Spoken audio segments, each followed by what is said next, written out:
In this lesson, we will continue talking about conditionals. We already wrote a simple conditional structure in the previous lesson. Now we're going to make it more complex. We learned that the if structure is a logical structure.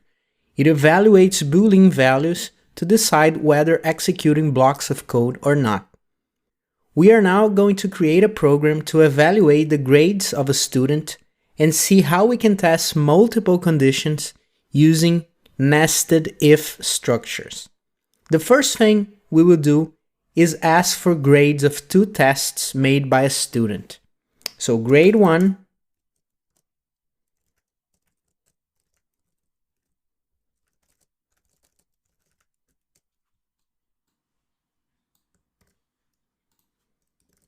and grade 2.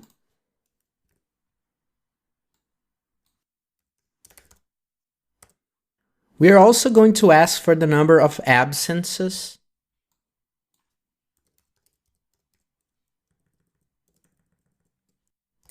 which is going to be an integer value.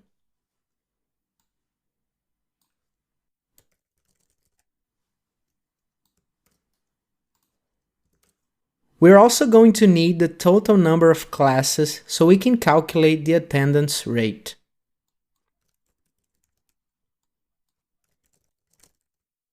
Now that we have all the inputs, we can calculate the average grade, which is going to be grade 1 plus grade 2 divided by 2. The attendance is going to be the total number of classes minus absences divided by the total number of classes. Now that we have our calculations done, we need to output the result of that student. So the rules are, grades are 0 to 10, and students need an average grade of 6 or higher to get approval. Students need an attendance rate of 80% or higher to get approval. There will always be multiple solutions for the same problem. So let's start with one solution that is going to use nested if blocks to solve the problem. So let's start by checking if the average grade is equal to or greater than 6.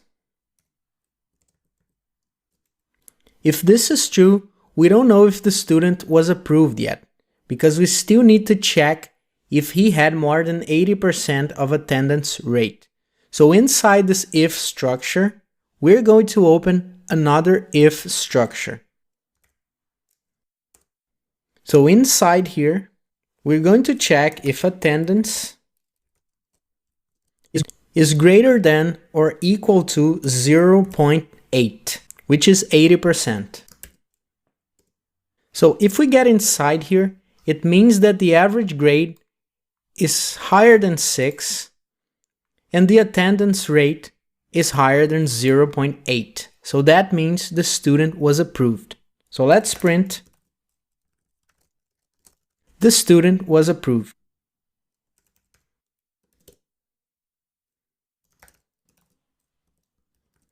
If that's not true, we can print the student has failed. Let's write the same way. Has been approved and has failed. Now we still need another else that is going to be part of this first if structure. So in this case, the student has also failed. We can still do some improvements, but first, let's test if this is working. So let's try 7,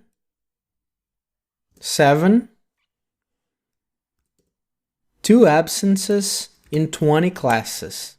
In this case, the student has been approved, which is correct. Let's try it again. This time, let's try 5, and again, 2 and 20. This time, the student has failed because the average grade was less than 6. Let's try one last time. Let's try 8 and 8. And now 10 absences in 20 classes. So the student has failed because the attendance rate was lower than 80%. So this way, we just solved our problem using nested if structures that are if structures inside if structures. Now, it would be a bit better if we knew the reason why the student has failed. So let's complete this program.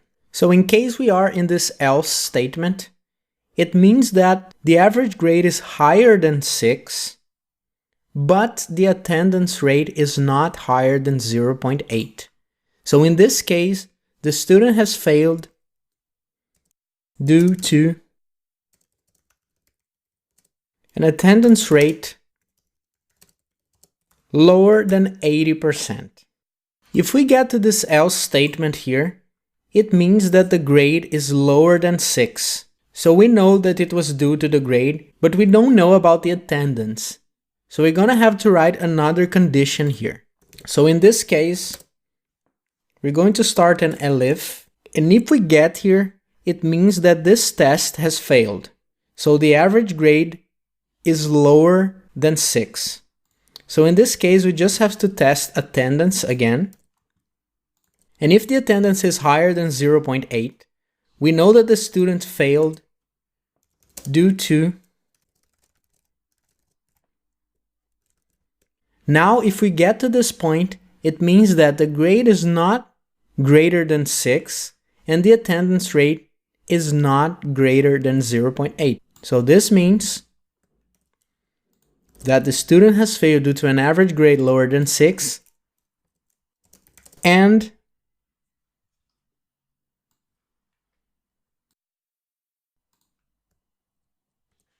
an attendance rate lower than 80%. Now, before we test this, let's just print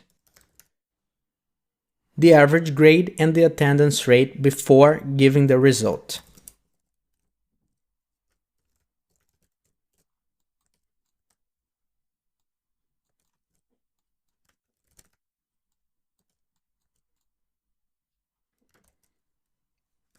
We can round it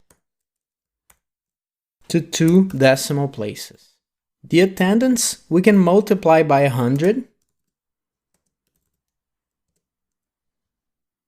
because it's in the form of 0 point something, from 0 to 1. So we're going to multiply by 100. Then we are going to round it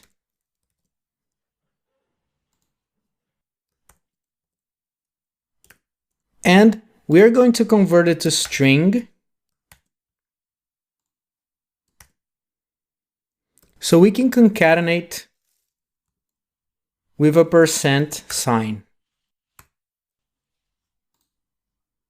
Let's see if this is working. So let's try 7, 7, 2 absences in 20 classes. Seems to be working fine. Let's try 7, 7, and 10 absences in 20 classes. Cool. We should always test all the conditions. So now let's try 5, 5, 2, and 20. And the last case, which is going to be for both reasons, so 4 and 4, 10, and 20. Now we have a working example. There are still some problems with our program, but I will talk about them and teach you how to fix them later in this section. In the next lesson, we will learn how to use less lines of code for this same program by using the AND and OR operators. I'll see you then.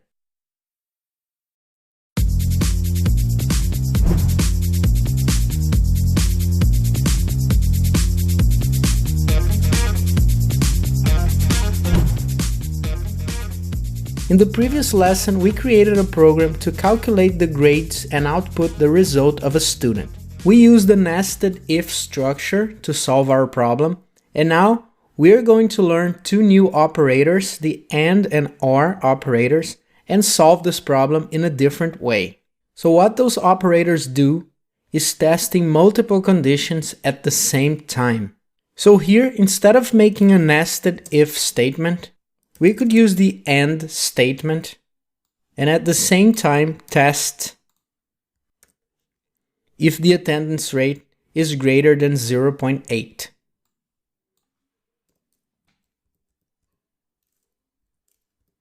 This test is only going to return true if both of the tests return true. So this must be true and this must be true at the same time. In this case, we're going to enter inside this if structure. So after that, we can start an Elif statement and we can test the other extreme. That is, the average grade is less than 6 and the attendance is less than 0.8.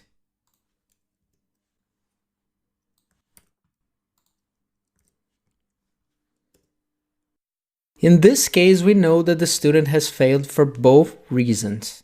Now let's do another Elif statement. And if we get inside here, we know that the student has failed due to an average grade lower than 6. And how do we know it? Because if he had failed for both reasons, we would have ended here. So if we're entering here, it means that he hasn't been approved and he hasn't failed for both reasons. So if the attendance rate is higher than 0.8, at this point, it means that he has failed due to an average grade lower than 6. Now we just need an else statement. And in this case, we know that he failed due to an attendance rate lower than 80%. So this is a different way of solving the same problem. Let's test and see if this is working. So let's try 7, 7, 2 in 20 classes. So the student has been approved. Now let's try the other extreme. So 5, 5, 10 in 20 classes. Now he has failed for both reasons. Now let's try 5, 2 in 20. Student has failed due to an average grade lower than 6. And now let's try the last case scenario, which is good grades but bad attendance rate. And we see that this is working the same way. So this is how the AND operator works. The OR operator is similar, but the difference is that when we use OR, only one has to be true for the test to return true. So if we had used it this way, if this returns true and this returns false, this is enough for the test to return true. So that's how you use the OR operator. This is not going to be very useful in this example, but we are going to have opportunities to use the OR operator later in the course. So this was all for this lesson. I'll see you in the next video.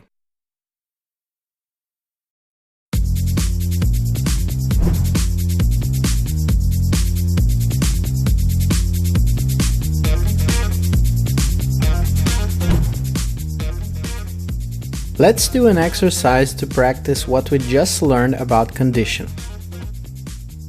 Create a program to calculate the BMI of a person. The BMI stands for Body Mass Index. I'll give you the formula in a minute. Ask the height in meters and the body weight in kilos. So the BMI is going to be calculated by the weight in kilos divided by the squared height. In case you want to use feet and inches for the height and pounds for the weight, you can use the following formula. So the BMI is going to be the weight in pounds divided by the squared height in inches, and all that multiplied by 703. So you're going to have the same index. Then you're going to print the body mass index and also the classification according to the following table. So if the BMI is less than 18.5, the classification is underweight. If it's between 18.5 and 24.9, the classification is normal weight. If it's between 25 and 29.9, the classification is overweight. And if it's 30 or greater, the classification is obesity. Good luck, and when you finish the exercise, go back here to see the solution.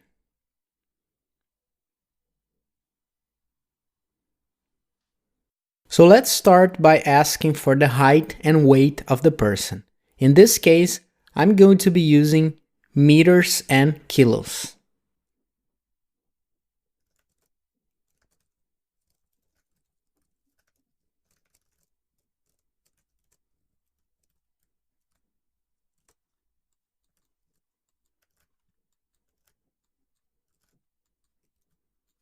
Now let's calculate the BMI, which is weight divided by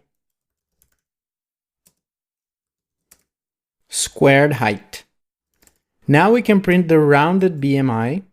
So let's write a message like your BMI is, and then let's round the BMI with 2 decimal places. Now let's start our if statement.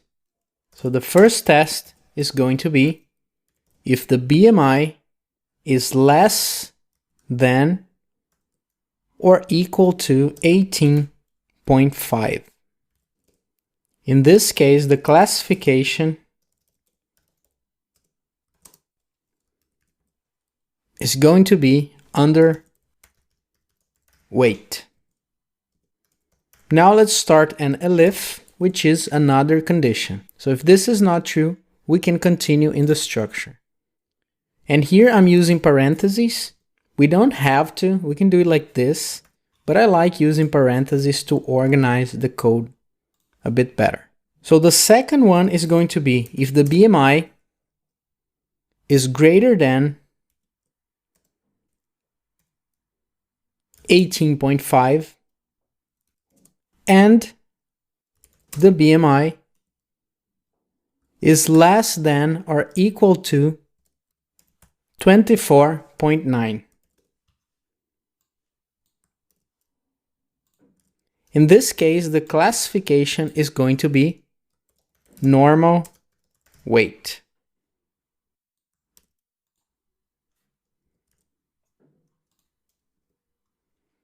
Now the next range is going to be and less than 29.9.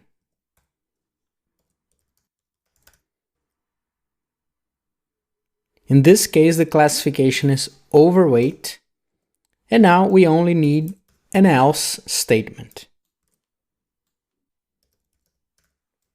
Now we just have to print the classification. So the classification of your BMI is, and then we print the classification. Let's also print a message in the beginning. I always forget to do this, but this is important. So let's write something like this program calculates your body mass index. Let's save this and run.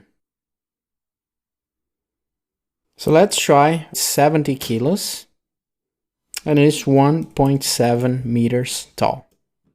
In this case, the BMI is 24.22 and the classification is normal weight. So our program is working. I hope you enjoyed doing this exercise, and if you have any questions, just leave it in the Q&A section. I'll see you in the next video.